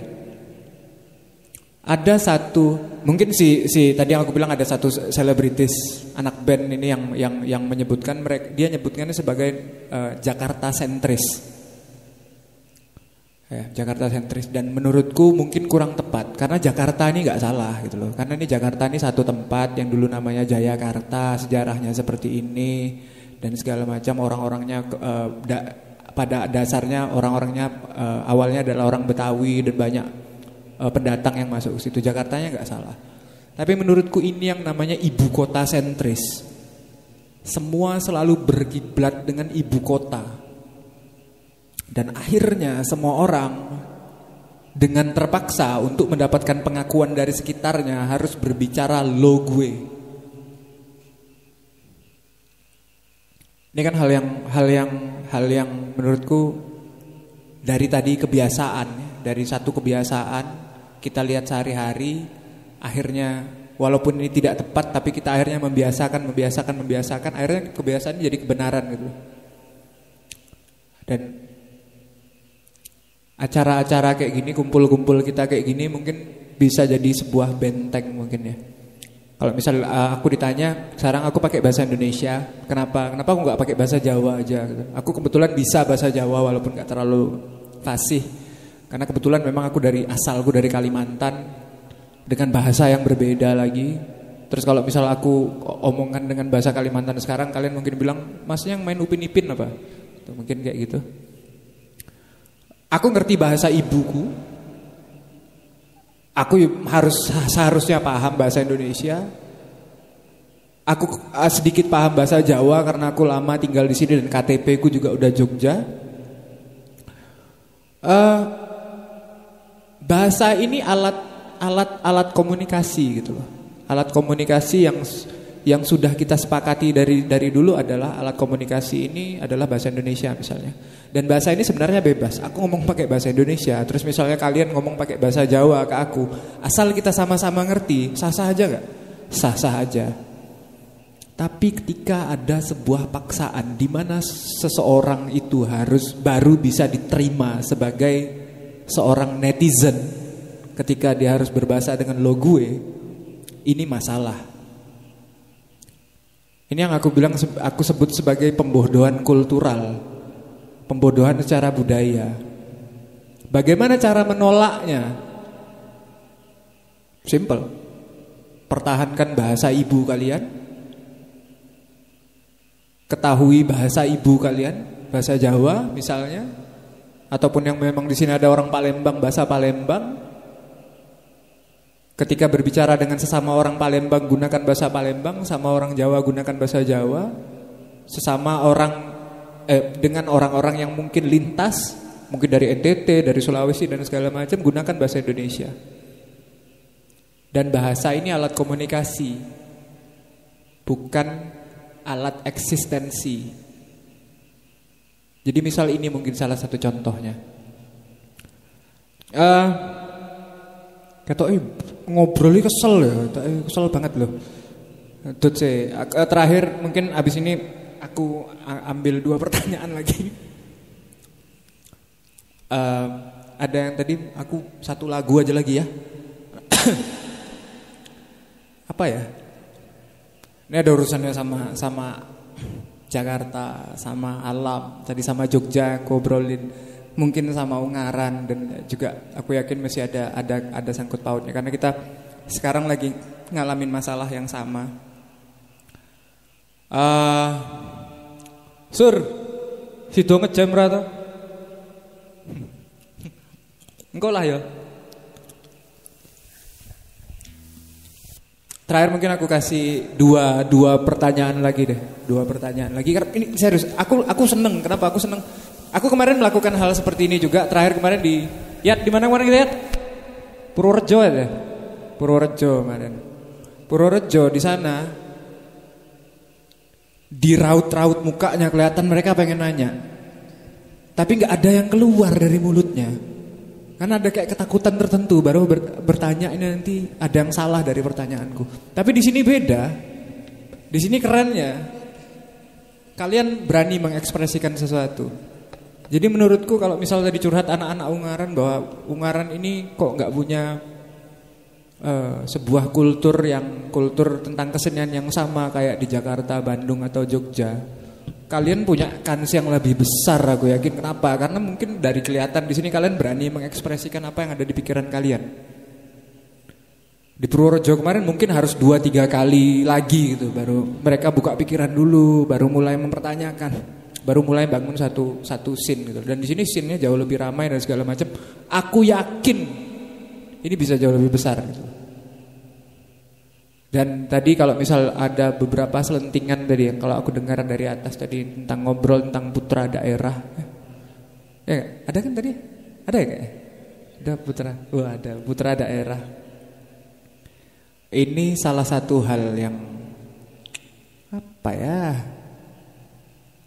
Agak-agak riskan juga sebenarnya kalau dibicarakan. Kalau aku jujur pribadi sih, aku agak kurang srek dengan jargon putra daerah ini loh. Kalau jargonnya putra Nusantara mungkin, ya seluruh mas. Iki kan sudut pandang tuh, bedoi wajar gitu loh. Seputra Nusantara ya mungkin gitu loh. Karena kalau aku pikir tadi ya garis-garis kayak batas negara, batas kabupaten, batas provinsi. Kelihatan gak? Kalau kalian lewat kelihatan gak? Oh enggak kok. Ya. Dari sini ke Kabupaten Semarang misalnya. Tandanya apa kalau misalkan pakai motor? Kelihatan Mas di Google, itu jelas ada garisnya. Imajiner semuanya. Ada gak? Mungkin tiba-tiba gitu ketika kalian masuk Kabupaten Semarang, yang di Kabupaten Semarang orangnya rata-rata kupingnya 3. Enggak toh? Atau mungkin yang di sana rata-rata kulitnya hijau terus ada antenanya 2. Kan enggak toh? Jadi kita di sana juga ketemunya yang kulitnya warnanya sama, bahasanya mirip. Sama mungkin malah ya. Semuanya masih pakai kakek aneh. Atau mungkin ke Magelang yang dialeknya sudah sedikit beda dan segala macam, tapi masih satu hal yang sama gitu loh. Atau dari ke arah barat lah, ke arah barat. Mungkin setelah kalian melewati beberapa daerah mulai ada priwebok, mulai masuk ke situ gitu loh. Tapi kalian masih mengerti gitu loh. Jadi kalau aku pikir bahkan yang mengerti sama-sama bahasa Indonesia, ya pada akhirnya ketika semangat kedaerahan ini kan kita nih selama ini selalu dikebut untuk hidup itu dengan kompetisi, kebanggaan. Kompetisi kebanggaan menurutku ini sesuatu yang butuh lebih dipertanyakan lagi ini. Apa sih bangga? Bangga itu apa coba? Bangga itu adalah sebuah perasaan, merasa tinggi melebihi sesuatu yang lain. Masalah membanggakan negara, otomatis kamu akan merasa lebih tinggi dari negara manapun yang berkompetisi denganmu yang lain gitu loh. Rasa bangga. Terus ada lagi tadi dari bangga terus kompetisi. Dari kecil, kae lho ndeloke anak pak kuwi lho, ranking 1. Kae lho ndelok adikmu kuwi lho, matematikane pinter. Kowe opo? Misalnya. Selalu kita diarahkan untuk kompetisi. Tapi menurutku mungkin yang lebih tepat bukan kompetisi tapi kolaborasi. Kamu bisa masak, yang satu bisa manajemen, bikin restoran, kolaborasi, jadi sesuatu. Masing-masing melakukan sesuai tugasnya. Nah jadi kalau udah di situ, ketika kita punya kelompok-kelompok orang, jadi ini soyo, mungkin ragu ditembak nih ini ora sih kata ya, mudah-mudahan ora lah. Nek ditembak ya berarti can wayahe. Masih percaya negara ini demokrasi? Udah banyak yang geleng-gelengnya seneng banget aku. Masih percaya negara ini demokrasi? Mungkin negara ini oligarki sekarang. Apa itu oligarki? Oligarki itu adalah sistem pemerintahan di mana sebuah wilayah atau sebuah negara itu dikuasai oleh beberapa pemodal atau industrialis. Dia yang akan mengendalikan siapa yang nanti jadi presiden, siapa yang nanti jadi menterinya, siapa yang nanti jadi gubernurnya dan segala macam. Dan dari dulu sistem ini udah ada gitu, udah ratusan tahun umurnya. Dari dulu sistem ini udah ada. Dan salah satu hal yang paling jadi karakter dari sistem ini adalah ada beberapa fitnah yang diciptakan. Misalnya fitnah, salah satu kata yang difitnah paling besar itu adalah anarki. Kita tahu sekarang anarki apa? Rusuh mas, chaos, bom, colong, rampok, anarki. Bertindak anarkis di TV ngomongnya kayak gitu, artis-artis ngomongnya kayak gitu. Sampai di apa? Yang mungkin isinya orang-orang pintar semua ya menurutku ya. Indonesian Lawyers Club ya. Bener ya? Ini bertindak anarkis, anarki. Bahwa kesannya anarki itu satu yang salah. Padahal kalau mau kita artikan, anarki ini sebuah sistem kehidupan. A artinya asu, A artinya tidak, narcos artinya hierarki, kelas sosial, tingkatan masyarakat. miskin, kaya, buruh, petani, pemodal. Anarki berarti tidak adanya kelas sosial. Kenapa ini jadi difitnah? Karena ketika semua orang bisa jadi satu dan melupakan kelas sosial, gini aja, sebuah tempat, misalnya kita anggap yang negara gitu, sebuah tempat kita jadikan 100%. Pemerintah itu berapa persen sih? 1%. Untuk 1% bisa benar-benar menguasai 99%, kalau nggak otaknya dicuci nggak bisa. Ini salah satu contoh mungkin kalau aku pikir ya. Jadi aku serem-serem juga nih ngomong kayak gini di sini nih sebenarnya. Ben tapi aku nggak suka politik, tapi aku nggak suka urusan sama politik. Tapi kebetulan aku seneng sama yang namanya sejarah, seneng sama namanya ilmu, misal epistemologi dan segala macam gitu misalnya. Ini misal salah satu contoh. Dan mungkin ini bisa ngasih kalian pandangan gini loh, pandangan. Bukan untuk merusak pemikiran kalian, tapi kalian punya pandangan ketika kalian ingin mengambil keputusan paling enggak. Aku pengen jadi apa? Apa tugasku? Itu akhirnya bisa kalian buka lewat situ gitu loh. Mudah-mudahan. Oke, terakhir dua pertanyaan terakhir. Mas, njaluk ngapura Mas. Enggak apa-apa Mas, dimaafkan. Iya. Saya putra Nusantara. Oh iya.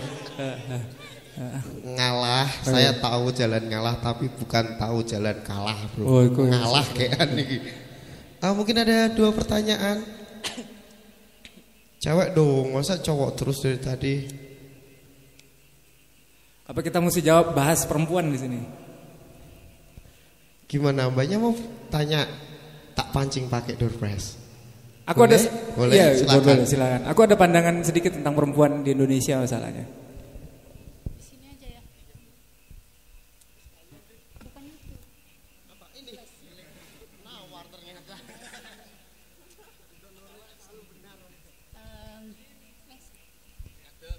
Ngadep.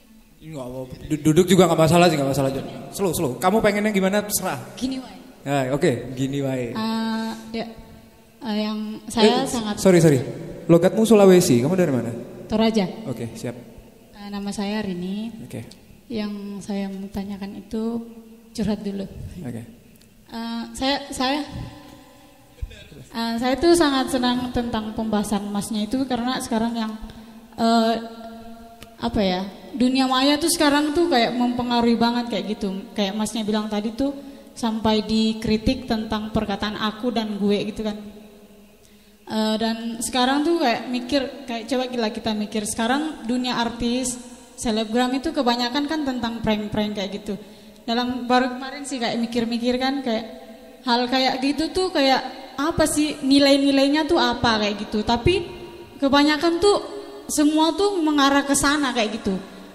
Pasti semua tuh pada udah baca tentang judul YouTube-nya tuh tentang yang cupang yang warna merah di leher lah. Ada adeknya di prank kayak adeknya di prank bukan anak kandung, terus ceweknya hamil lah. Itu hal kayak aku rasa tuh kayak bodoh banget kayak gitu. Maksudnya hal-hal yang kayak gitu tuh konyol lah kayak gitu. Tapi ya kita tuh kayak ya dianggap netizen itu kan, dianggap netizen tuh ya itu yang mereka mau kayak gitu. Jadi anggap yang enggak tahu lah yang mikirnya kayak gimana kan, tapi menurutku tuh hal-hal yang bodoh kayak gitu. Tapi lebih bodohnya lagi kenapa harus dinonton lagi kayak gitu. Tapi kadang-kadang tuh dinikmatin juga sih, tapi habis dinikmatin udah ketawa, habis ketawa udah selesai tuh apa sih kayak gini, kayak buang-buang waktu tuh kena kayak gitu. Nah,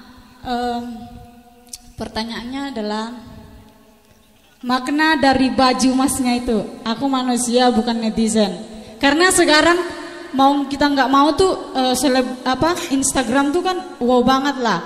Sekarang juga tuh dianggap yang kita maksudnya udah sering nongkrong nih, tapi nggak di follow, tiba-tiba nggak di unfollow tuh itu bisa masalah besar kayak gitu. Kadang dicuekin berapa hari itu tuh ngeri banget menurutku. Padahal kan yang lebih penting kan itu kan pertemuan nyata kayak gitu. Nah, tapi maksudnya ya itu kita tuh kayak masih memperkarakan hal-hal kayak gitu yang padahal dianggapnya tuh dunia nyata kita tuh lebih penting. Tapi ya mau nggak mau sekarang tuh kan hal-hal banyak hal yang diperlukan tuh biar banyak followersnya lah, biar terkenal lah. Tapi kalau udah terkenal kan kalau kita lihat nyatanya langsung kan kayak di luar ekspektasi kita kadang kayak gitu kan. Nah itulah menurutku. Oke, sip. Terima kasih. Poinnya aku dapat. Oke. Ya, dah. Oke.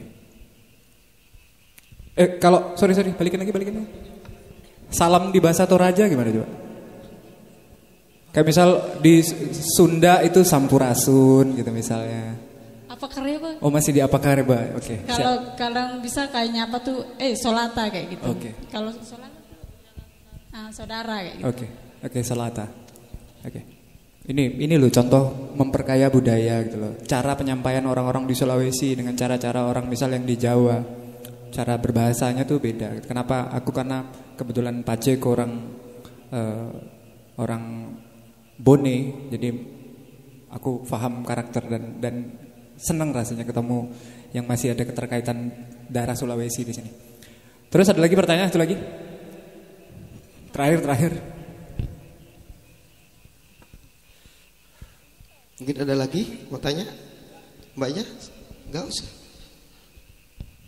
Cewek dong, dari tadi cowok mulu, baru satu loh ceweknya. Ada yang mau tanya?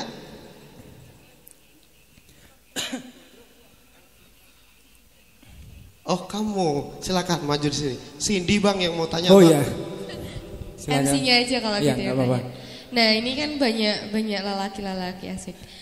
Biasanya nih, bentar. Biasanya nih kalau cowok-cowok tuh dirasa tanggung jawabnya tuh lebih gede gitu loh. Kalau cowok enggak kerja dikatain ini, kalau cowok enggak maco dikatain gini, kayak gitu. Menurut Mas Momo gimana? Gitu aja sih. Jadi sebagai cewek-cewek ini kita juga harus lebih menghargai mungkin, maksudnya tahu pandangan cowok gitu loh. Jadi kita nggak bikin judgement yang gimana gitu. Makasih Mas. Oke, sip. Yang pertama tadi masalah. Jadi kalau misal aku coba nanggepin pertanyaanmu adalah sekarang solusi apa sih yang kita punya gitu loh. Ya. Solusi dari apa yang kita lihat sehari-hari. Karena ini kayak gambaran ya. Kayak misal kamu hidup di sebuah ruangan. Kehidupanmu cuma di ruangan ini doang. Dengan banyak dengan banyak Awalnya ketika kamu baru masuk ke dalam ruangan ini dan kamu harus hidup di sini, awalnya bau banget mas. Di mana-mana pokoknya. Tapi salah satu kemampuan paling dasar manusia, kemampuan ini penting sebenarnya. Kemampuan ini dasar dari kenapa manusia bisa survive. Kemampuan ini namanya adalah kemampuan untuk menyesuaikan diri. Akhirnya kita menyesuaikan diri dengan yang ada. Lama-lama tersebut jadi tidak bau lagi, jadi biasa banget. Yang terjadi sekarang itu kalau menurutku. Akhirnya kita adalah nggak apa-apa lah hidup sama temenan sama bobok kelonan sama dan segala macam itu jadi sah-sah aja gitu loh. Nggak jadi bukan hal yang masalah pada akhirnya. Terus ini kampanye sebenarnya. Kampanye yang lagi aku bangun. Kampanye ini berdasarkan atas kegelisahan yang sama dengan yang kamu punya. Bahwa sekarang kita sedikit lupa. Jadi manusia itu seperti apa? Manusia itu berarti kan sadar. Aku manusia. Berarti orang lain yang juga manusia pasti ingin diperlakukan dengan baik sama seperti yang aku ingin diperlakukan. Yang misal aku sebut sebagai memanusiakan manusia lain. Nah sekarang gilanya banyak orang yang akhirnya menyebut diri mereka sebagai netizen. Kalau kita bedah, netizen ini apa sih sebenarnya? Di bahasa Indonesia kan jadi apa? Warga net ya istilahnya. warganet, orang-orang yang hidup di satu dimensi lain dari kehidupan kita. Kalau misal dalam dunia audiovisual tuh membedakan antara analog dan digital. Analog ini kenyataan, digital ini berarti sesuatu yang maya.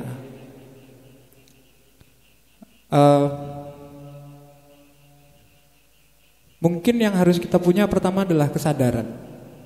Kesadaran akan, kalau misal dalam ininya, dalam bahasa Jawanya tentang kesadaran tentang apa ya, kasunyatan mungkin ya, nyataan. Aku sebenarnya nggak tahu juga sampai sekarang, aku masih bertanya sebenarnya aku ini nyata apa enggak sih sebenarnya. Karena banyak teori-teori fisika yang menyatakan jangan-jangan ini cuma sama kayak kalian pakai VR, virtual reality gitu. Kan nggak tahu, ya kita nggak tahu. Tapi ini yang aku punya, ini yang aku bisa mengekspresikan semua, salaman, pelukan, tos, semua elemen kemanusiaanku bisa dikeluarkan lewat itu. Saling sapa, orang yang namanya WhatsAppan aja bisa dengan gampangnya salah tanggap ya.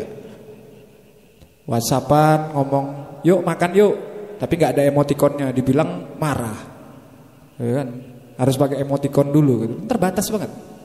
Padahal kita misal yuk makan yuk, asik gitu. Tapi karena yuk makan yuk, gitu ada pakai tanda seru, nggak ada emotikonnya, bisa jadi salah persepsi. Dan akhirnya salah-salah persepsi ini dipelihara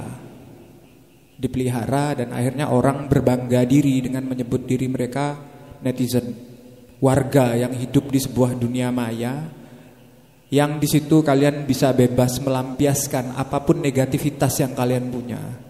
Karena aku yakin gak semua orang bisa berpikir positif pasti. Orang-orang yang membuli orang dimanapun ya, di sosial media atau segala macam. Kalau secara psikologis, tanya aja yang orang psikologi, rata-rata biasanya karena memang itu adalah pelampiasan apa yang terjadi di dunia nyatanya dia yang tidak enak, akhirnya dilampiaskan ke situ gitu. Ketika di dalam yang namanya internet ini ada banyak sekali menampung curahan-curahan negativitas, dan menurutku energi itu berpengaruh gitu. Negativitas itu akan tertular ke kalian-kalian yang biasanya kalau kepo bacain komen ya, komen ini komen itu, bikin prank dan segala macam, komen ini komen itu dan segala macam. Berarti kita nggak boleh nih mas lihat Instagram dan segala macam. Siapa bilang nggak boleh? Cuman kalian harus bisa memisahkan diri antara dimana kalian bisa ini jadi evaluasi kalian kalau ini hal yang tidak tepat. Akhirnya kalian punya assessment tersendiri, memutuskan tersendiri, oh ini tidak tepat. Dan akhirnya ketika kalian sudah merasa tidak tepat, apa yang aku harus ambil setelah ini? Laku apa yang harus aku lakukan setelah ini? Ada yang mungkin adalah berarti aku cuma jadi penonton aja deh, ngelihat pertarungan dari lingkaran yang jauh gitu loh. Sanalah orang pada ribut rusuh sendiri-sendiri gitu loh. Terus aku nonton aja deh. Atau kalian ikut ambil bagian untuk menularkan kesadaran kalian, untuk menyeimbangkan yang tadinya terlalu banyak yang negatif dengan yang positif. Karena gak mungkin positif yang lebih menang pun aku yakin ini gak seimbang. Tapi menyeimbangkan. Kita di hidup sekarang ini negativitasnya udah jauh lebih tinggi dari positivitasnya. Wajar jika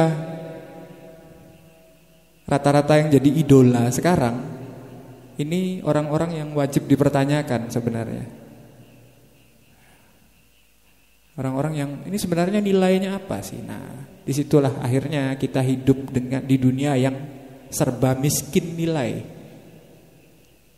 Pada akhirnya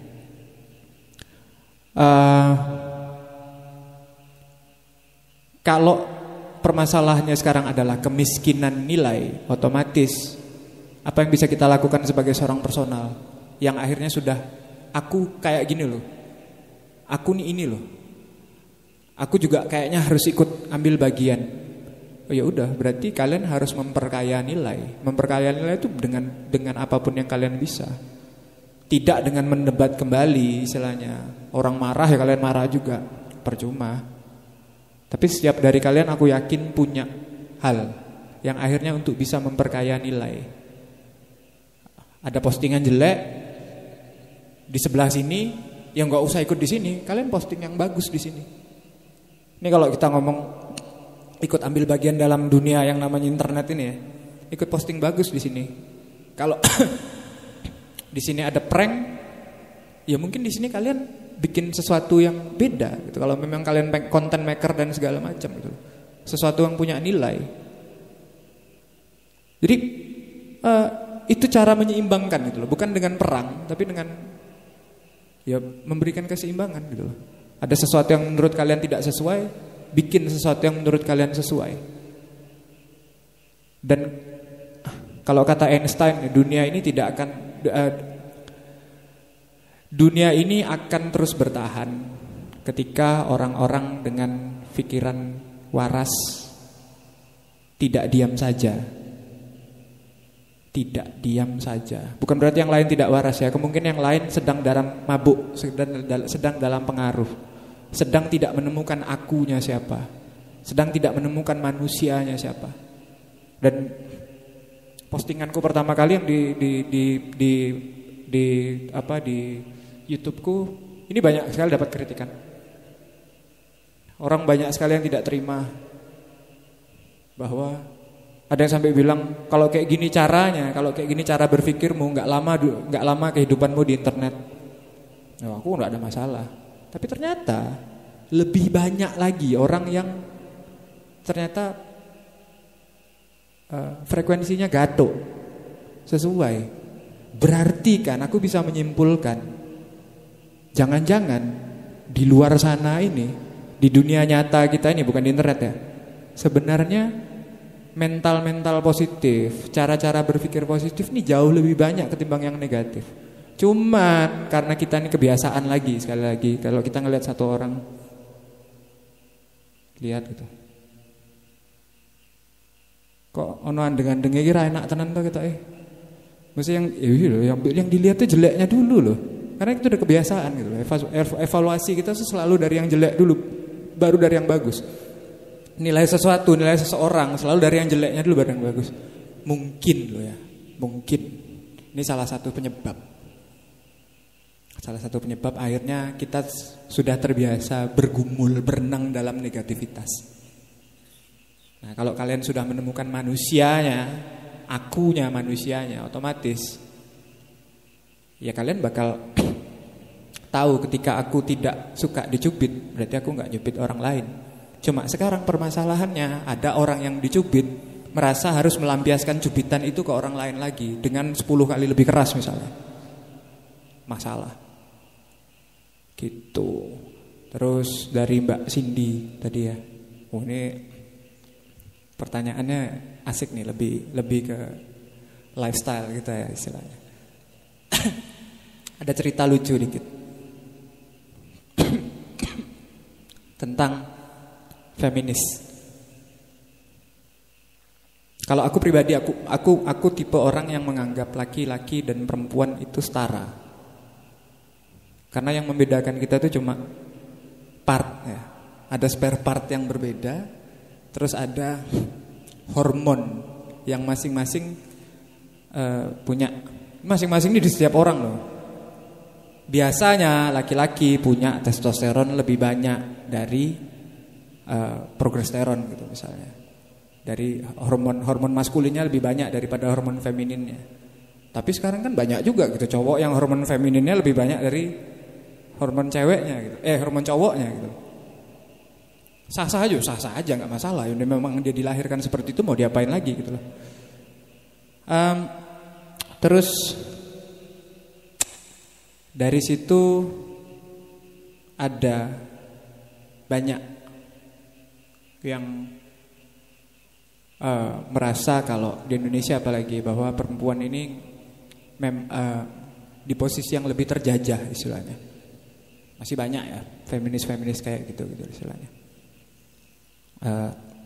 Istilahnya cowok ini mendapatkan hal yang lebih enak-enaknya aja. Misal kerja dengan jam yang sama ya, 1 jam kerjaan cowok sama 1 jam kerjaan cewek di dalam level yang sama, gaji cowok ini lebih gede dari cewek gitu misalnya. Salah satu yang dibahas itu gitu. Tapi kalau misal ya, kalian bayangkan di sebuah kapal besar. Terus kapal ini tenggelam. Yang disuruh masuk ke sekoci siapa dulu? Yang pertama masuk ke sekoci adalah anak-anak dan wanita. Terus sing lanang-lanang kon mudiar misalnya.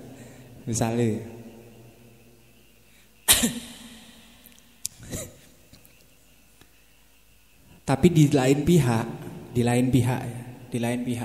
ini cowok ini punya tanggung jawab, maksudnya punya beban resiko yang gede loh di sini. Ya, itu terjadi loh. Misal kalian coba aja deh, sekarang kalian pergi pakai kapal di mana, terus tak pasang bom di situ, terus kapalnya meledak, tenggelam, yang suruh masuk ke sekoci pertama itu pasti anak-anak dan perempuan dulu, atau orang-orang uzur. Jadi berbahagialah buat kalian yang tua, bentar lagi kalian uzur. Kalau naik kapal kalian aman, pasti masuk sekoci. Tapi yang umur 20-an, 30-an ini, was, kelelep gue depan. Deloken wae. Tapi di lain pihak perempuan di Indonesia terutama ya, rata-rata dijebak, bukan terjebak kalau menurut gue, dijebak karena udah dari dulu ke dalam satu hal yang namanya Cinderella kompleks. Iya loh, Cinderella kompleks. Aku nih memperhatikan di banyak ibu-ibu kita, di banyak perempuan-perempuan, bahkan sampai sekarang pun masih, dimana sudah seharusnya perempuan itu hidup menemukan seorang laki-laki mapan, menemukan knight with shining armor, menemukan prince charming katanya, pangeran. Habis itu live happily ever after, hidup selamanya dalam kebahagiaan. Dan di situ akhirnya yang perempuan ini sudah terbiasa, akhirnya besok aku harus menjadi full, menjadi pengabdi, melupakan tugas-tugas yang seharusnya kalian bisa lakukan juga gitu loh. Nah, terus kan butuh mas, wong wedok mana ngurus anak dan segala macam lah. Masalah yang ngurus anak cuma mamanya doang lah, ya papanya kan juga harus lah. Ganti popok dan segala macam, nyusuin mungkin, pakai botol maksudnya, benar, pakai botol dan segala macam. Itu kan juga jadi ini gitu loh, jadi sesuatu. Dan tapi kita terjebak. Aku merhatikan gini maksudnya. Aku pernah menemukan, aku coba. Aku ngomong nggak asal bunyi ya, karena aku sempat coba riset, karena aku sempat mau nulis buku kemarin yang akhirnya tidak jadi aku keluarkan karena tadi takut ada peluru masuk ke kepala aku. Yang terjadi adalah ketika anak-anaknya udah gede, umur juga sudah memasuki masa menopause gitu misalnya, udah keriput di mana-mana, selulit di mana-mana, perempuan-perempuan ya. Tiba-tiba seng lanang masuk ke ranah puber ke-14 misalnya. Terus mulai util-util karo janda kampung sebelah misalnya. Konangan misalnya. Akhirnya cerai.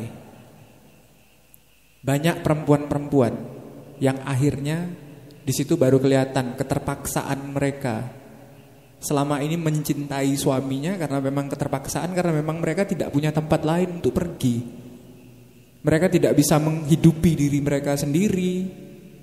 Ya loh, kalau dibayangkan setelah di umur segitu tidak punya pekerjaan, tidak punya sesuatu yang, tidak punya passion, tidak punya apapun yang untuk bertahan hidup, kalian mau ngapain? Ini kan masalah, dan ini masalah Cinderella kompleks ini terjadi banyak di Indonesia. Jadi menurutku adalah, mungkin tadi kalau pertanyaan Cindy tadi, yang perempuan pengen tahu nih bagaimana caranya lebih mengerti laki-laki. Iya, sebaliknya juga begitu gitu loh. Laki-laki juga harus mengerti posisi perempuan. Harus benar-benar saling mengerti di sini. Tapi yang namanya mengerti, saling mengerti di sini bahwa kalian yang laki-laki tidak akan pernah bisa sepenuhnya mengerti ketika hormon kalian tidak sama dengan si perempuan gitu loh. Nah di sini kan berarti Aku tidak pernah setuju kalau yang namanya suami istri misalnya. Aku belum nikah sih kebetulan. Ntar lagi paling